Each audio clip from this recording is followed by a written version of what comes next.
नमस्कार दोस्तों, आप लोग के good news Bhojpuri YouTube channel में बहुत बहुत स्वागत है। तो आप लोग के बता दें कि प्रदीप पांडे चिंटू जी के फिल्म आए विवाह विवाह फिल्म के आप लोग इतना ज़्यादा प्यार द्वार दिले बानी। तो आप लोग के प्यार द्वार से विवाह फिल्म के कौन सा नंबर 1 वीडियो बनल बा, आप लोग के ओकरे बारे में कुछ जानकारी इस वीडियो के माध्यम से बतावे जा रहे बानी। तो उससे पहले आप लोग के बता दें कि विवाह फिल्म रिलीज किया गया था छठ पूजा के शुभ अवसर पर बिहार और झारखंड के सिनेमा घर में।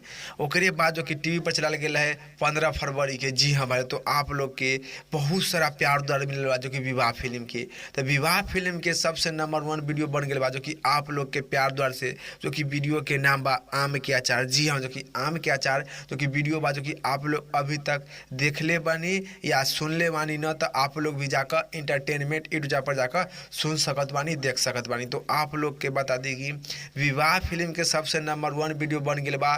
करीब 40 मिलियन दर्शक लोग वीडियो के देखले बानी और सुनले बानी। जी हाँ, जो कि 40 मिलियन, यानी विवाह फिल्म के संग कोई भी वीडियो न बा जो कि 40 मिलियन दर्शक लोग देखले बानी और सुनले बानी। और इस वीडियो के दर्शक लोग जो कि करीब 50,000 दर्शक लोग ई के लाइक कैले बानी। तो आप लोग के बता दी इसी से जो कि विवाह फिल्म के सबसे नंबर 1 ये वीडियो बन गया बा जो कि आम के अचार। तो आप लोग अभी तक ये वीडियो न देख ले बानी यानी न सुन ले बानी, तो आप लोग भी जाकर इंटरटेनमेंट यूट्यूब पर जाकर देखिए और सुनिए और सुनो कमेंट बॉक्स में बताइए। और जिन भाई लोग ये वीडियो देख ले बानी जो कि आम के अचार जो कि करीब 40 मिलियन व्यू प्राप्त कर ले बा और विवाह फिल्म के सबसे नंबर 1 वीडियो बन गया बा, वो भाई लोग कमेंट करके बताइए जो कि वीडियो में का खास बात बा कि दर्शक लोग इतना ज़्यादा ये वीडियो के प्यार द्वार दिले बानी और विवाह फिल्म के सबसे नंबर 1 वीडियो बना दिले बानी। तो आप लोग कमेंट के माध्यम से बताएं और इस वीडियो के बारे में का राय बा, का विचार बा, आप लोग नीचे कमेंट बॉक्स में बताएं।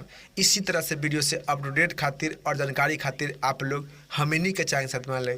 फिलहाल में इतने, फिर से मिलेंगे अगले वीडियो में। जय हिंद, जय भोजपुरी। लाइक करिए, शेयर करिए, इस चैनल को सब्सक्राइब करिए और तो कमेंट में जरूर बताएं।